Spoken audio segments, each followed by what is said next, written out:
নমস্কার, প্রত্যেককে স্বাগত জানাই নেমু নিউজ ইউটিউব চ্যানেলের নতুন একটি ভিডিওতে। সরকারি কর্মচারীদের ডিএ বৃদ্ধি সংক্রান্ত খুবই গুরুত্বপূর্ণ একটি আপডেট আজকে আনন্দবাজার পত্রিকাতে প্রকাশিত হয়েছে এবং সেই বিষয়ে আজকে বিস্তারিত আলোচনা করব। কত শতাংশ ডিএ বৃদ্ধি পাচ্ছে, পাশাপাশি আরও যে গুরুত্বপূর্ণ আপডেট সেই নিয়ে আলোচনা হবে। অবশ্যই মনোযোগ সহকারে এই গুরুত্বপূর্ণ ভিডিওটি শেষ পর্যন্ত দেখবেন। তার আগে ছোট্ট রিকোয়েস্ট, অবশ্যই এই ভিডিওটিকে লাইক করুন এবং পরবর্তী আপডেটগুলো পেতে অবশ্যই চ্যানেলটিকে সাবস্ক্রাইব করে পাশের বেল আইকনে অল প্রেস করে রাখুন। আপনারা অনস্ক্রিন দেখতে পাচ্ছেন আনন্দবাজার পত্রিকাতে আজকে এই গুরুত্বপূর্ণ যে তথ্য অর্থাৎ এই আপডেটটা প্রকাশ করা হয়েছে, তো সেটা নিয়ে আলোচনা করব। তো দেখুন, ডিএ অ্যান্ড টিএ হাইক। তো কি বলা হয়েছে দেখুন, 58 থেকে বেড়ে ডিএর অঙ্ক পৌঁছাতে পারে 63%। সরকারি কর্মচারীদের কতটা বাড়তে চলেছে পরিবহন ভাতা, সেই সম্পর্কেও আলোচনা করব। তো দেখুন, খুবই গুরুত্বপূর্ণ যে বিষয় সেটা আপনারা অনস্ক্রিনে দেখতে পাচ্ছেন এবং এটা কিন্তু প্রকাশিত হয়েছে আনন্দবাজার পত্রিকাতে 22শে জানুয়ারি, অর্থাৎ আজকের তারিখে এটা প্রকাশ করা হয়েছে। বলা হচ্ছে যে কেন্দ্রীয় সরকারি কর্মচারীদের জন্য সুখবর, অষ্টম বেতন কমিশন কার্যকর হওয়ার আগে অন্তত দুবার মহার্ঘ ভাতা বা ডিআরনেস অ্যালাউন্স পাবেন তারা। জানুয়ারিতে যার প্রথমটির ঘোষণা হওয়ার প্রবল সম্ভাবনা রয়েছে। সাধারণত সারা ভারত শিল্প শ্রমিকদের জন্য ভোক্তা মূল্য সূচকের ওপর ভিত্তি করে এই ডিএ ঘোষণা করবে সরকার।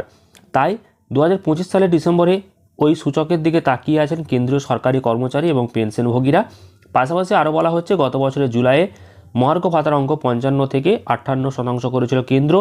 নতুন বছরে এখনও পর্যন্ত 2025 সালের ডিসেম্বরের মুদ্রাস্ফীতির পরিমাণ ঘোষণা করেনি সরকার। আর সেই পরিসংখ্যান প্রকাশ পেলে ডিএ কতটা বাড়বে তা আন্দাজ করবেন এবং আন্দাজ করতে পারবেন 50.14 লক্ষ কেন্দ্রীয় সরকারি কর্মচারী এবং 69 লক্ষ পেনশনভোগী। তো এই আবহে পরিবহন ভাতা বা টিএ অর্থাৎ ট্রান্সপোর্ট যে অ্যালাউন্স, সেটা কতটা বাড়বে সেই নিয়েও একটা জল্পনা তুঙ্গে উঠেছে।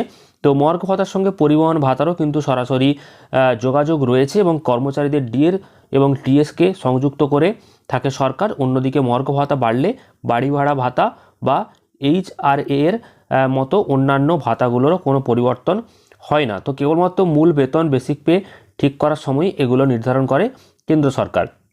তো কেন্দ্র সরকারি কর্মচারীদের মহার্ঘ ভাতা বা ডিএ হিসাব করার একটা সুনির্দিষ্ট পদ্ধতি রয়েছে। প্রতি মাসে সারা ভারত শিল্প শ্রমিকদের জন্য ভোক্তা মূল্য সূচক প্রকাশ করে শ্রম মন্ত্রক এবং এর ভিত্তিতে ডিএ নির্ধারণ করে অর্থমন্ত্রক।